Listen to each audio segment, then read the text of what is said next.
નમસ્કાર દર્શક મિત્રો, મિરર ઓફ ધી વર્લ્ડ ન્યૂઝમાં આપ સૌનું હાર્દિક સ્વાગત છે।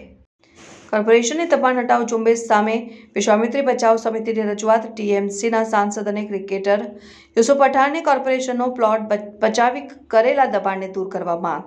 તપન પરમારની હત્યા બાદ શહેરમાંથી દબાણ કરનાર લારી ગલ્લા પથારા કેબિનોને ઉઠાવવાની કાર્યવાહી આજરોજ કરાઈ।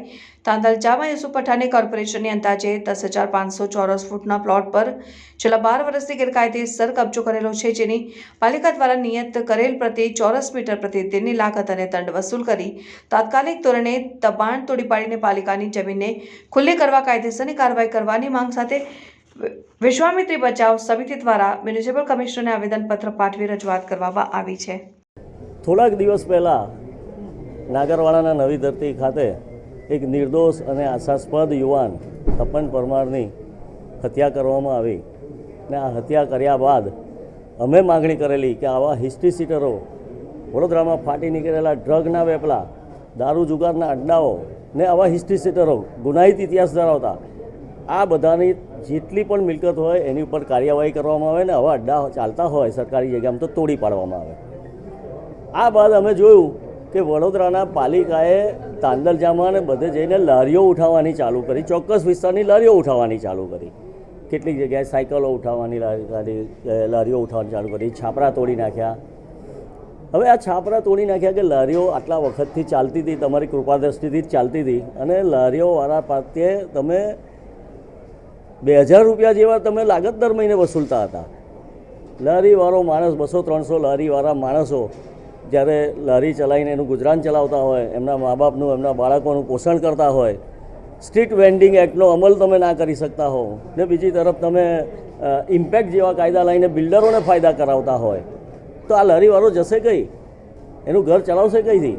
તો જ્યારે તમે તોડી નાખશો તો પછી તમે 200-300 ને બીજા ગુનામાં ધકેલી રહ્યા છો। એના ઘર ચલાવવા માટે એને ગુનામાં જવું પડશે। તો આ કરવાનું છોડી, લોકોની આંખોમાં ધૂળ નાખવાનું છોડી અને આ શાસકોના ઇશારે બંધ કરી અને તાંદલજા જ્યારે તોડવા જ ગયા છે તો યુસુફ પઠાણ દ્વારા 978 ચોરસ મીટર એટલે કે 10,500 ચોરસ ફૂટ જેટલી જમીન ઉપર પાલિકાની જમીન, માલિકીની જમીન ઉપર કબજો કરી દેવાયો છે। આ બાબતે 5 મહિના પહેલાં વિજય પવાર દ્વારા લેખિત ફરિયાદ આપેલી છે, કોઈ કાર્યવાહી કરેલ નથી। યુસુફ પઠાણ એક તો પાલિકાની માલિકીનો પ્લોટ કબજો કરી લીધેલો છે અને ઉપરથી નામદાર હાઈકોર્ટમાં ગયો છે। નામદાર હાઈકોર્ટમાં પણ જતાં હાઈકોર્ટે એવું કહેલું છે કે તમે પહેલાં માલિકી પુરાવા લઈને આવો, કોર્પોરેશન પાસેથી એફિડેવિટ માગેલું છે। આ બધી કાર્યવાહી જાણી જોઈને ઢીલી કરીને એને ફાવવા દેવામાં આવે છે। તો તમે એ પ્લોટનો કબજો કેમ નથી લેતા અને લારીઓવાળાને તોડો છો?